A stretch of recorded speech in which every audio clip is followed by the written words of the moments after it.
Hi, I'm G. Keith Alexander, the founder and chief entertainment officer of HarlemAmerica Digital Network, and the host of its flagship show, What's Hot, Harlem America with G. Keith Alexander. Our guest this week is Kathy Sledge of Sister Sledge. She was revealing, fun, and delightfully entertaining. I loved our conversation, and she was real cool and she looked great. Do you know Kathy was once compared to Michael Jackson? Do you know how a drunken DJ changed the name of the group? Do you know what Kathy loves about coming into Harlem? Well, listen to What's Hot Harlem America with G. Keith and find out.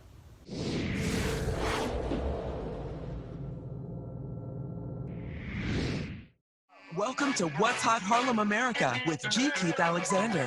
The crossroads where culture, lifestyle, and community meet, all hosted by the legendary New York radio TV personality and proud Harlem American, G. Keith Alexander.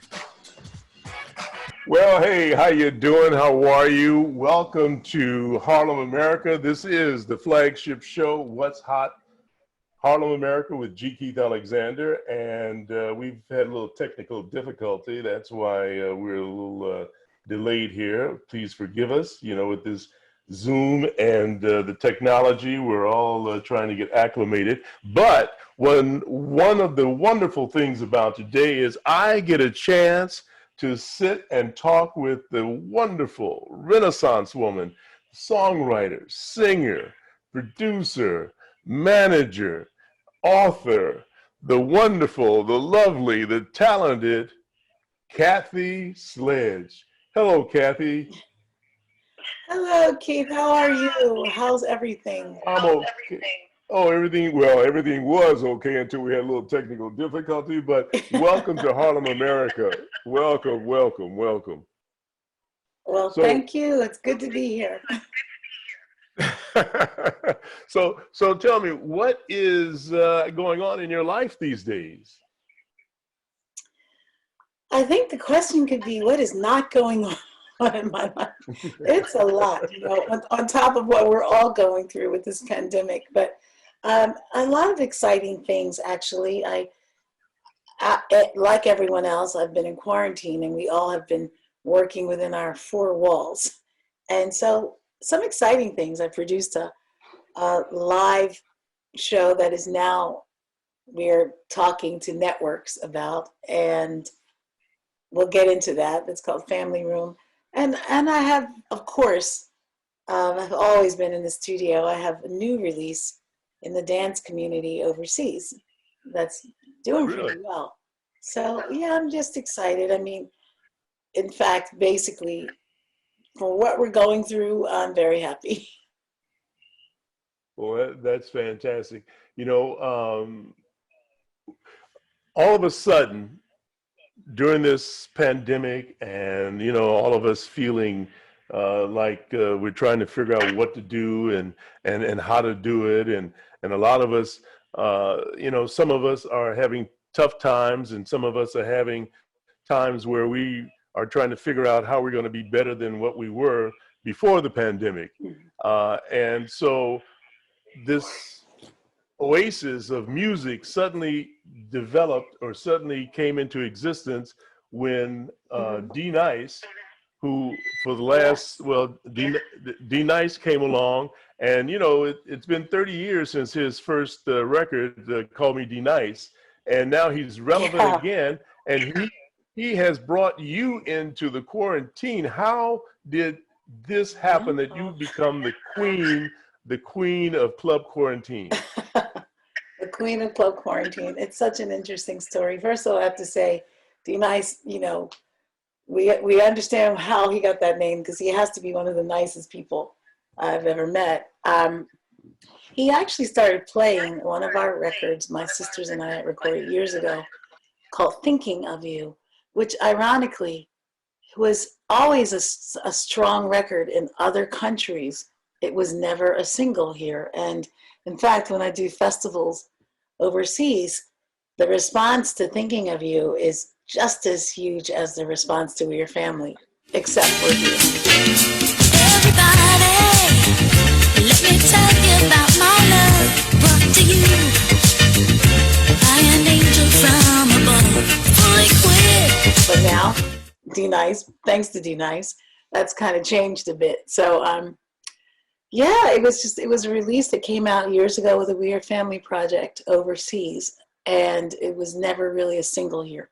So when he started playing it, Keith, it was like a whole new resurgence. And then of course I would go to Club Quarantine like everyone else, and it became the anthem, and voila, I became the queen of Club Quarantine.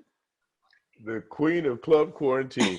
Well, now you mentioned one of your other hits, and I got to tell you, during the disco era, I was at 92 WKTU Disco 92, and I spent most of my evenings in discotheques and in roller skating rinks.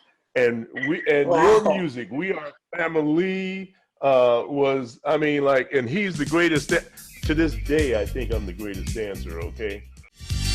One night in the disco on the outskirts of Frisco, I was cruising with my favorite gang. But your music kept us going in circles, dancing wildly on the floor. Well, I tried to be cool on the floor, but but you have been such a musical inspiration to a lot of people in the industry, and your music has been comfort music to a lot of us as well. You started when you were 13. How did you get to be the lead singer of the group at 13? I think it was all organic. I had been singing, and a lot of times, in the early days, the fans would parallel me to Michael, like the youngest out of all the siblings. And I love singing. And I can imagine when I was younger, I never really imagined dreaming up that I wanted to be a singer. I just love singing. So it's destiny. And I basically, became the signature voice because the producers would choose what they wanted. And which I have a huge amount of respect for producers. I feel like they have a vision, and they have a vision of what they want, and how they want things to sound.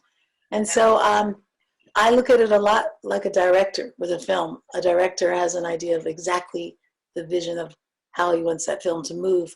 It's the same way with lyrics and music and performance. So I just lean in, and even at that age, I would listen intently and learn the songs. It was a little different with the We Are Family project, though. I was not allowed to hear anything until it was time to record it, including Thinking of You and Family. Wow. Well, look here, we've got about 30 seconds left before we go to a break, and we'll come back and talk more about that. But I just want to remind folks that you can call in toll free at 866-472-5788 if you have questions for Kathy, comments for me, or if you just want to tell me what you love about Harlem, America, or about Harlem. And we'll be right back with the legendary Grammy-nominated singer, Kathy Sledge. You're listening to What's Hot Harlem America with G. Keith Alexander. To reach our show live today, call in to 1-866-472-5788. That's 1-866-472-5788. Also, you can send an email to gkeithalexander@HarlemAmerica.com. Now, back to the show. Okay, welcome back to What's Hot, Harlem, America with G. Keith Alexander and my special guest, Miss Kathy Sledge. Kathy, before you were talking about producers, how important was Nile Rodgers to your whole career? Hugely important, Nile Rodgers, and of course the late Bernard Edwards, the other part of Chic. And, they were when we were all very young then, and they had an idea and a vision, and they were these super hot producers.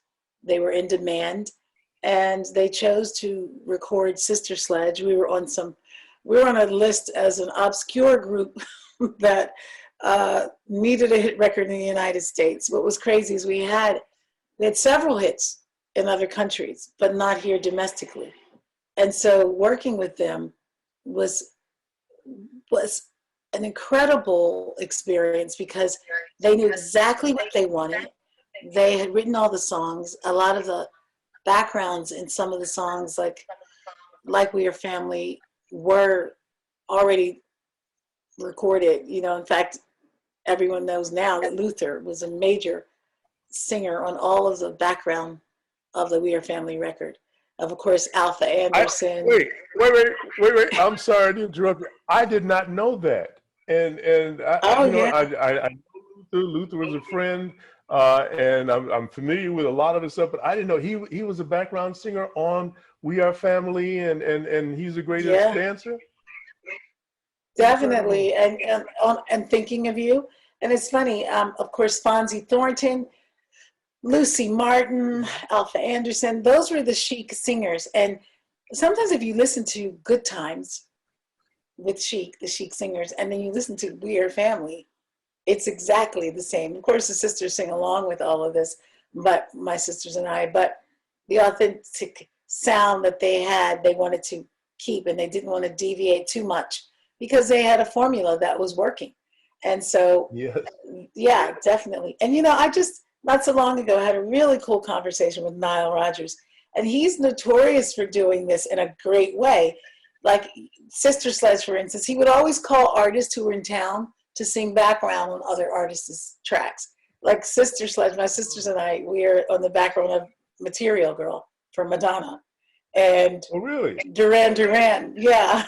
Duran, and I think Niall shared, they're on the background of Lost in Music and, you know, the B-52s. So he just uses all of these artists. It's really cool, isn't it? To just, if they're in town, in fact, my sisters and I happened to be in New York around the time Madonna was recording her Like a Virgin project, and Niall called us. He's like, I need somebody to sing that, you know, living in a material world. So, yeah. So it's interesting. That was us, wow. yeah. And then that was Luther of We Are Family. Really? See, I didn't know that. And I was at KTV, and I took Madonna out to a club called Heskel's out in Queens, and it was when she had the Like a Virgin record and everything. And I had no idea that you guys were a part of that musical production. Cheese and crackers. What was I missing? Well, you know, that's Niall for you. Niall is such a genius, and of course Bernard Edwards.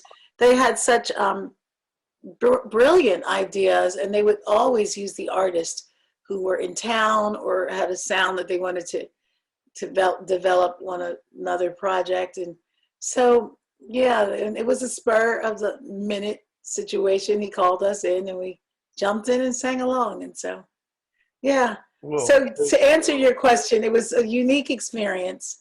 Niall and I to this day are very good friends. And yeah, creatively, we talk about doing some more things together, especially writing and collaborating. Incredible. Well, that's great. Okay, now, which name do you like better? Do you like Sister Sledge or Sledge Sisters? Oh, hands down, Sledge Sisters, because that's who we are. You know, sister. Even our name. It was an accident. The DJ introduced us backwards one night. He had a bit too much to drink, and he introduced us as Sister Sledge instead of Sledge Sisters. And my sister Carol, the oldest of the sisters, was with us that night, and she's like, you know what? That has a ring to it. You should use it. And the rest is history. But I like really? Sledge Sisters because that's who we are. You know, we are Sledge Sisters. Wow. So the guy had, okay, did you ever go back and thank the guy for, you know? I don't even know his name, Keith. You know, and I was 14 then. Because, you know, this was way before we were family. We were Sister Sledge. We were always, by the time we were professionally singing, because, you know, I was singing since I was 4 years old with my sisters. Wow. And in our church choir, or I'm not really the choir, but my grandmother's church, we would sing at teas and at different, we do different appearances at her church, which was our church too. But we were always the Sledge Sisters then. And now I actually am talking to one of my favorite producers, film producers, about the story through my eyes, Memoirs of a Little Sister, but really the story behind We Are Family. And it's Really? very exciting. So we may see a movie about the what? Oh, you the definitely Sisters will. Sisters. I think right now the working title is, believe it or not, All God's Children Got Shoes. or of course the We Are Family story. And the reason I chose that is because that was the first song we ever sang in church. And I got shoes, you got shoes, all God's children got shoes. And we used to do it in like barbershop harmony. And we must have been, I kid you not, we must have been like 3, 4, 5, we're stair steps in age. But we were very, very little and very young. And my grandmother was an opera singer. And she was the one that she was actually a protege with Mary McLeod Bethune.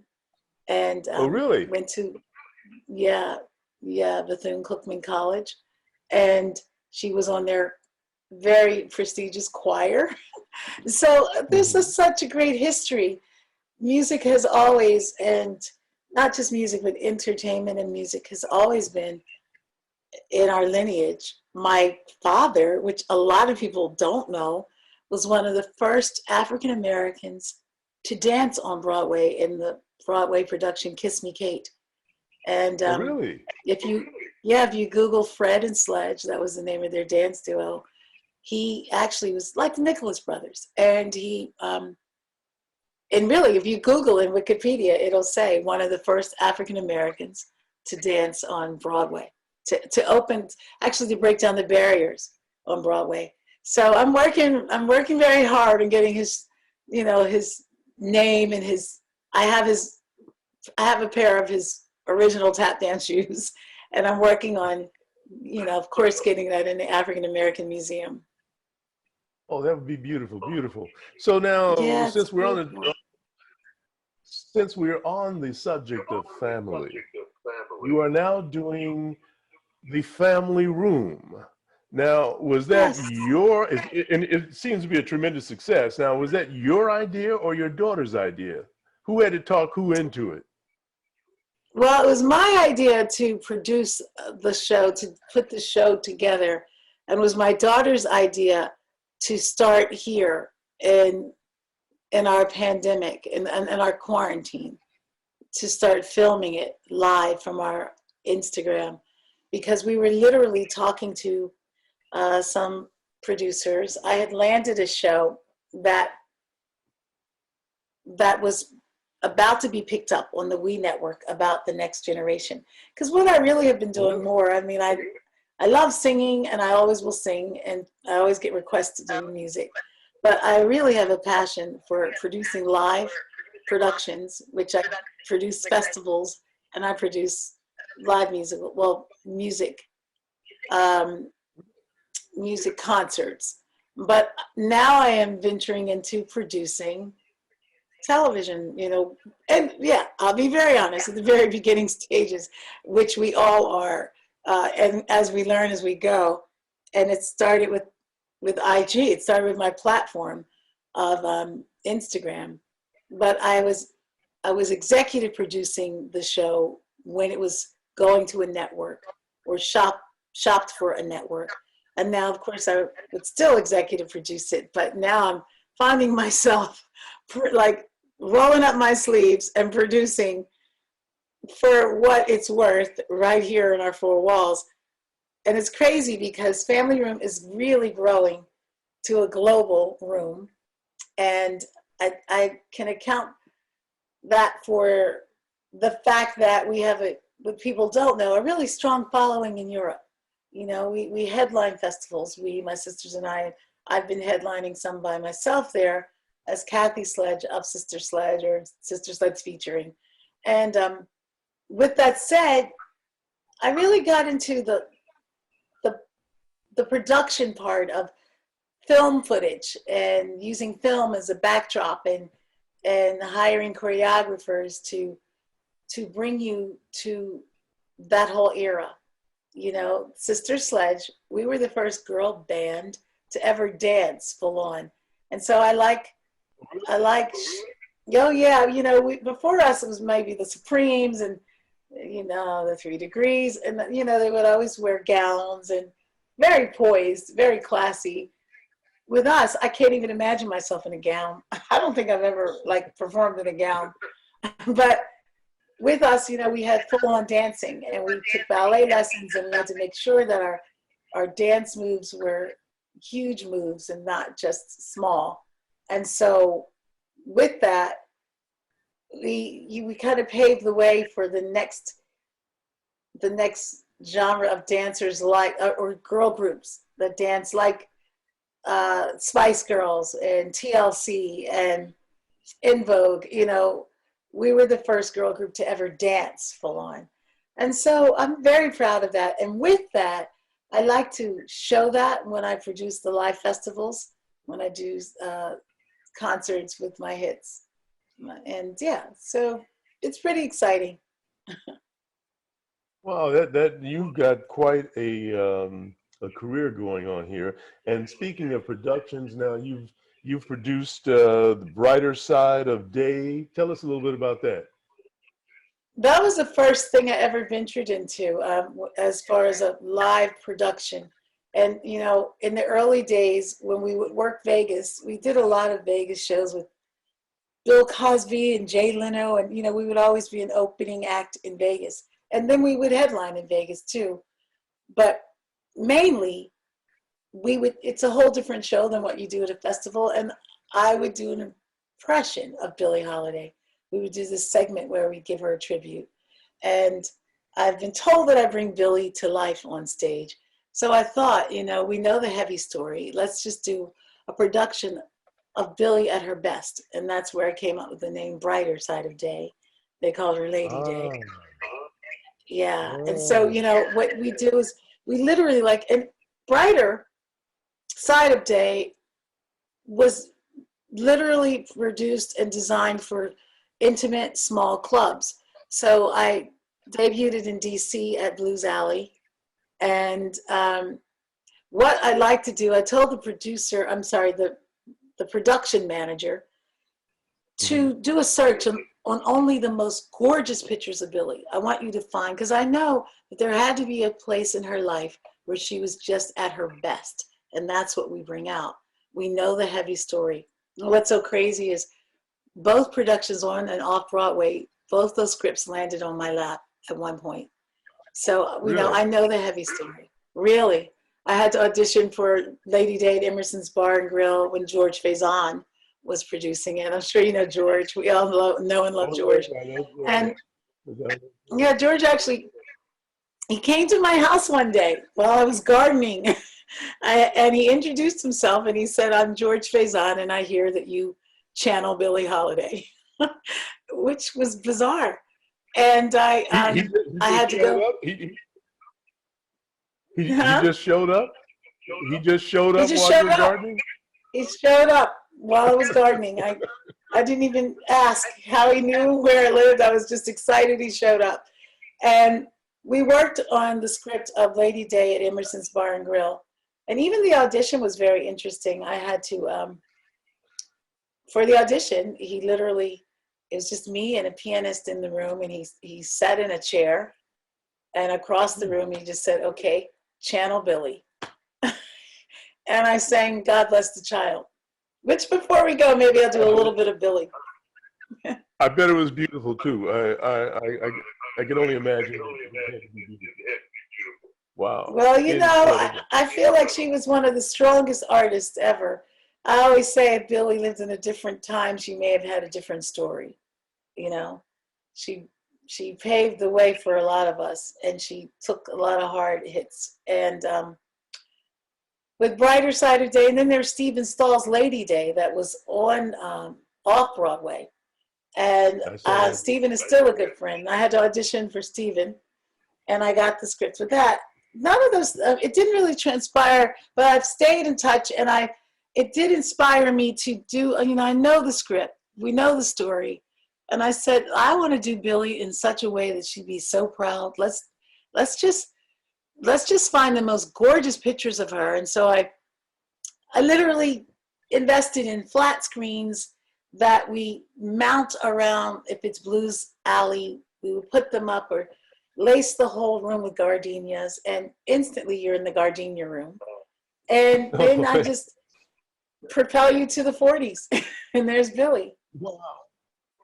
That would, fantastic.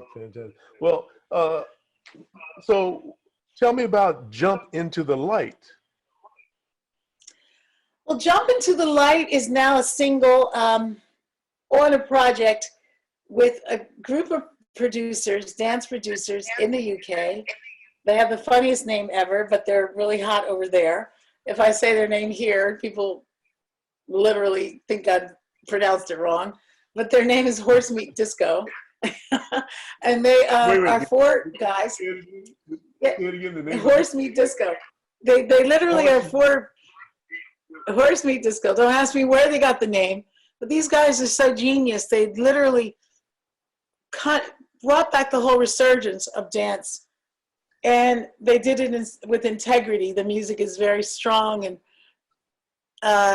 what you have to understand, it's new to a whole new generation. So they then called on me to do some writing with them and producing. I'm writing and not producing, but writing and of course recording with their production. And Jump Into the Light is now on the charts with their project. And it's funny because while that's going on over there, it really encouraged me, along with what D Nice was doing with Thinking of You, to really just roll up my sleeves and start filming Family Room right here in my home, which I'd love to tell you more about that too. Yeah, well, we've got about 60 seconds left before we go to break. But I just want to remind people that you can stay connected from home, from work, and on the road. And if you'd like to have Harlem America Digital Network's What's Hot Harlem America with G. Keith Alexander, all you have to do is download the official Voice America Talk Radio Network app onto your iPhone. And it's free. You can tell a friend, and you can take us along with you at work, home, on the road. We'd love to travel with you. So I'm G. Keith Alexander. I've got the very talented songwriter, producer, but she's so much more. She's just a wonderful woman and entertainer, Miss Kathy Sledge. And it's, I think I told you about a year ago on the phone, or last year on the phone, that I can't believe I'm on the phone with Kathy Sledge. So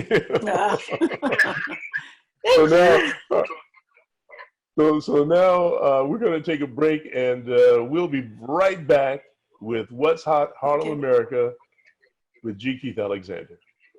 You're listening to What's Hot Harlem America with G. Keith Alexander.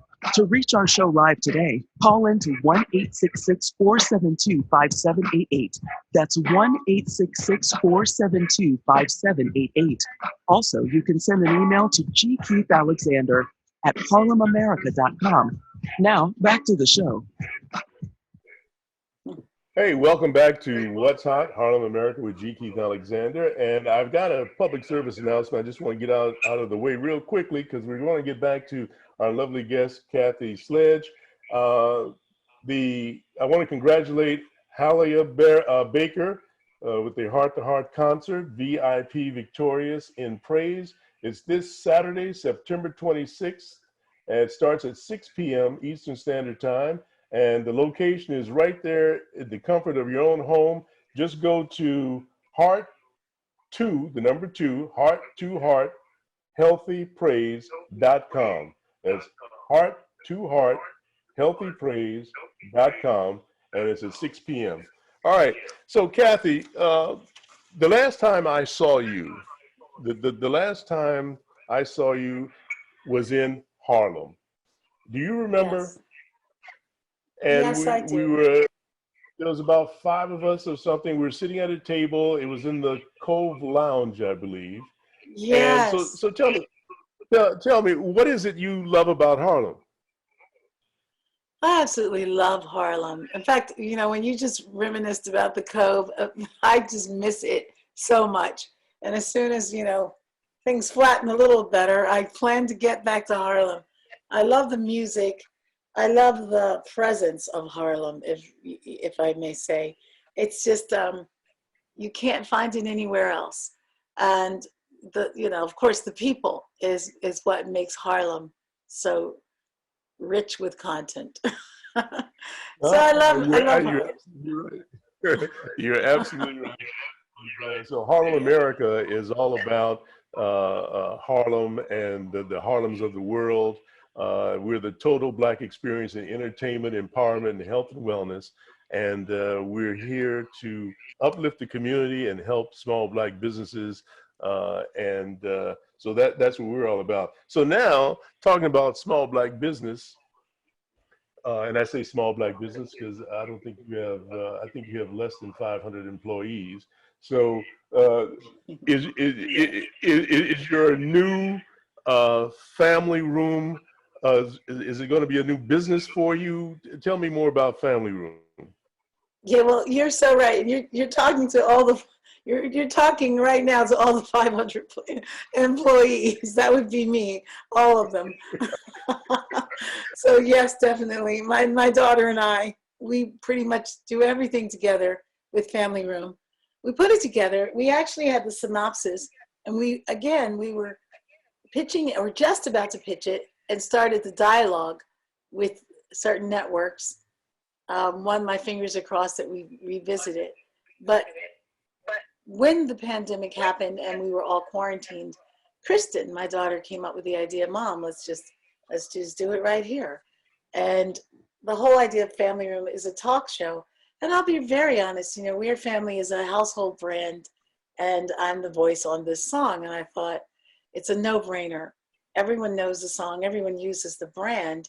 And I thought, with Family Room, of course, I own that brand, and I thought, let's put together a talk show, and the merchandising could be endless. Of course, that was the original idea.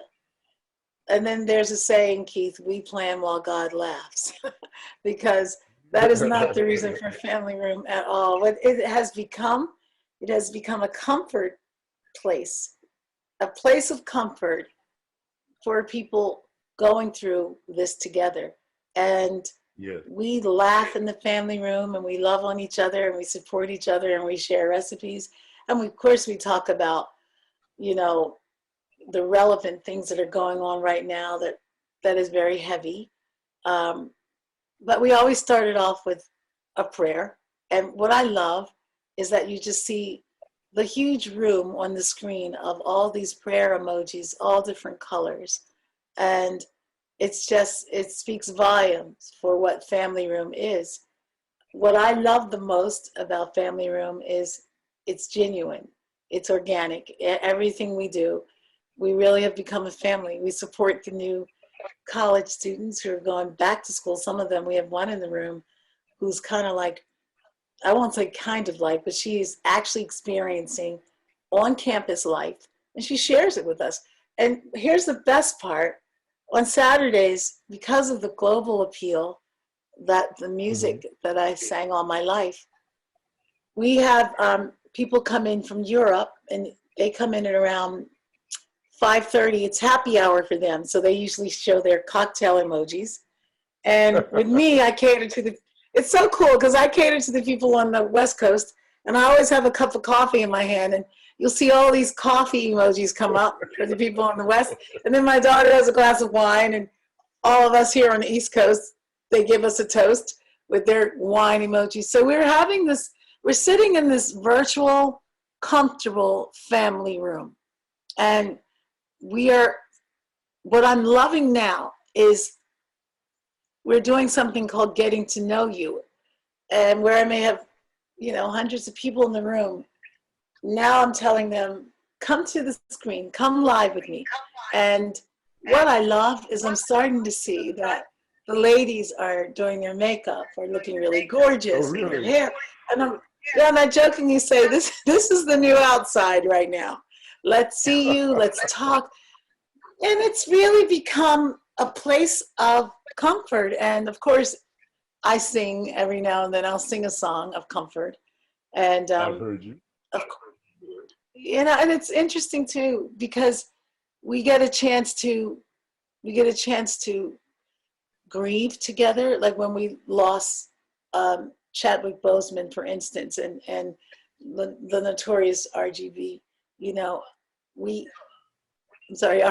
Yeah, we literally have been able to lift each other up and through these, let's not forget, on top of everything, we are living through a crisis.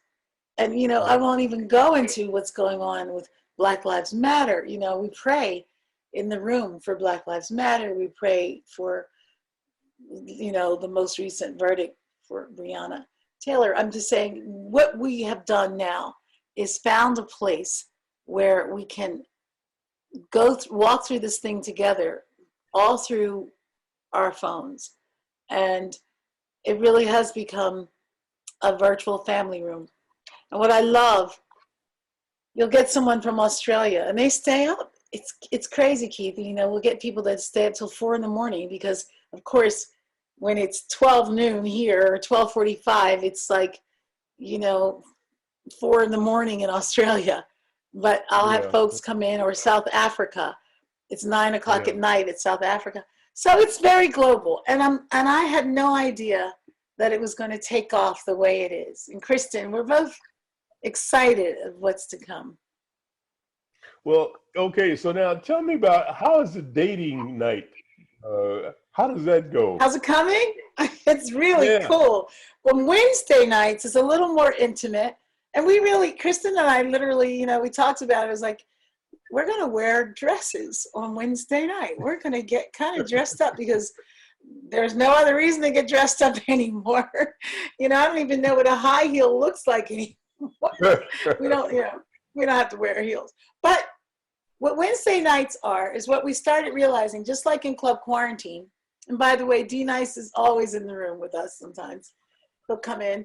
But just like Club Quarantine, where you have this virtual club and you buy virtual drinks at the bar,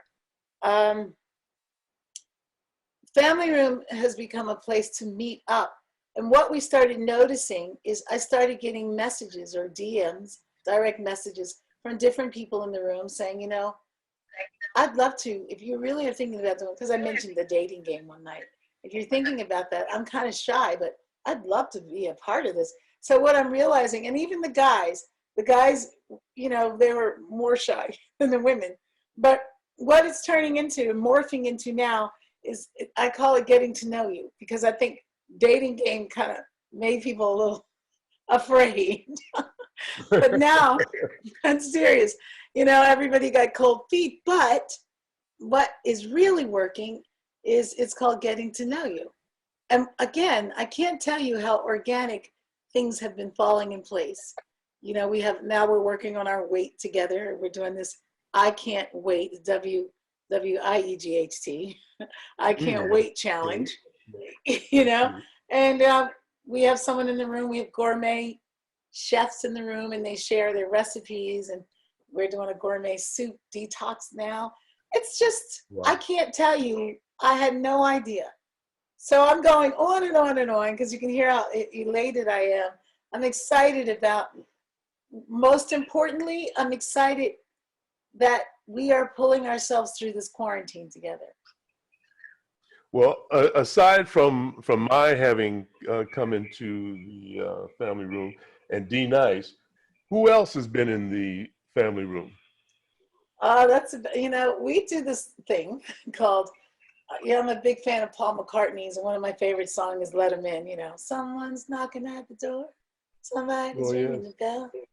And so Kristen and I, we have this surprise guest part of the show, that there's always someone behind the door, and everyone in the room, you have no idea who it may be.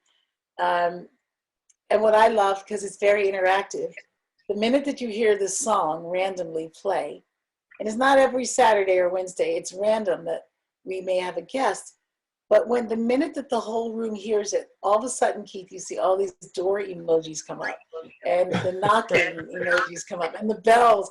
And Kristen and I do this little knocking at the door thing.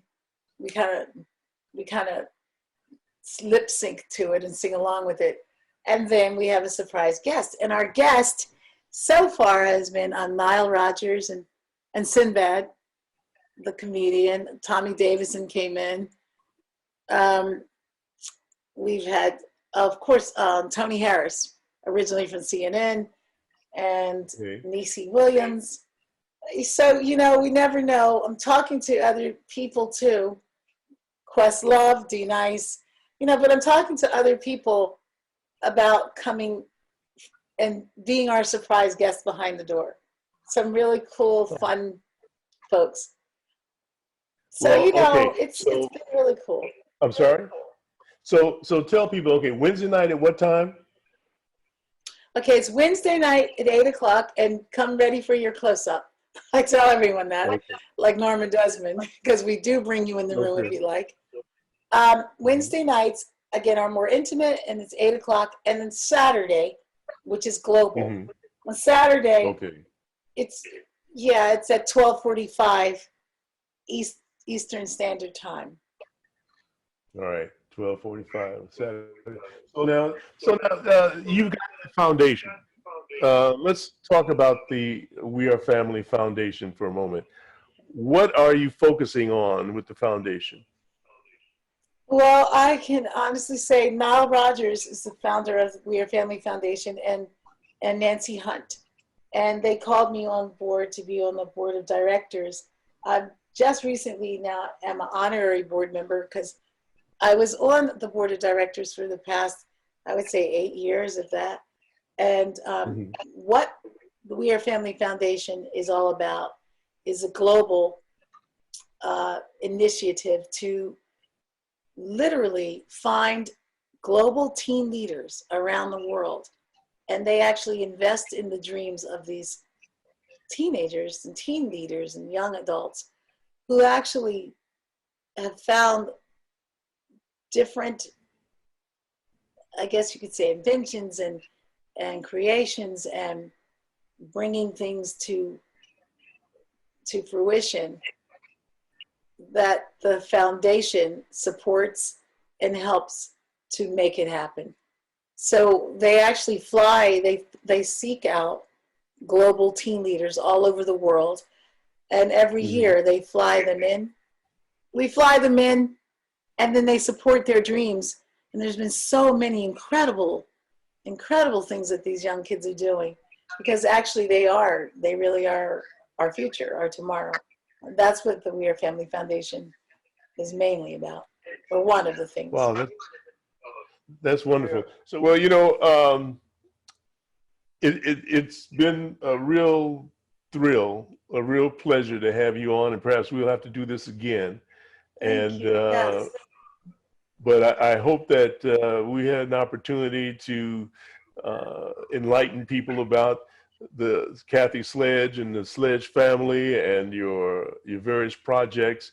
And anytime you need any sort of marketing promotion, you just let me know. Well, I got to tell you, thank you so much for having me on. It's funny because I guess you can see I'm lost without Theo. Theo, so that you know, he's an interesting person to talk to. Theo was Prince's right-hand guy for a long time. And he was what? He was Prince's, the Prince, really? The artist. He was his right-hand guy for a long time. Very thorough, very good at what he does. And he's been with me for years, but when Prince started using and working with him, I was like, well, bye, Theo, because you're with Prince. But I just want to say he's a great guy. And I really have to apologize because I don't really get back through my Facebook that much, or my even social, Instagram. But when I go through Theo, I'm much faster at getting things done. And I was like the delay because you would write me, and then finally, once I got it to him, we started moving. So I apologize for that, Keith, because That's okay. I think it's Believe, because I'm trying to produce this family room at the same time. It's been fun, but it's interesting. well, believe me, I understand that you're not a woman who's just sitting around doing nothing, that you're Mhm. very busy and many things are going on at the same time. And I just needed to find out if I could book you for this show. Yeah. So don't worry about it. We are family. Well, I And thank you. No, and let's reschedule. If you want to do a Zoom, I'm wide open to do that. We'll just once I'll bring Theo in the loop, and I'll make sure that we get it done. okay, I feel bad that it didn't come up today for you, the producer, but yeah, it only means we get to do another one, and I appreciate that. great. Hey, maybe I'll bring Kristen in with me on the next one on the Zoom. Oh, that'll be beautiful. Does she sing by any chance, or does she do anything? She doesn't sing. She can sing. She's got a pretty voice and a great blend with me. But her passion is really in the whole fashion industry. And now she's opening her virtual yoga studio. But as soon as things lift, she's going to have a yoga studio that she's working on location. We just don't know. We can't predict when that can be. But Gotcha. her passion is that, really. Hi, this is Kathy Sledge, and I'm on What's Hot Harlem America with G. Keith Alexander. Well, that was amazing. That was amazing, Kathy. Thank you so very, very much for coming to Harlem, America. And we will have to do part 2 because this was such a great conversation. I just want to thank you so very, very much for those of you who stuck around and listened. And remember that we're on every Friday at 1 p.m. Eastern and 10 a.m. Pacific. So thank you so very, very much. Have a great day and a better one tomorrow. Don't judge your brother or sister too harshly until you walk a mile in his or her shoes or sneakers or whatever they're wearing today. I love you and thank you. From Harlem, America, I'm G. Keith Alexander.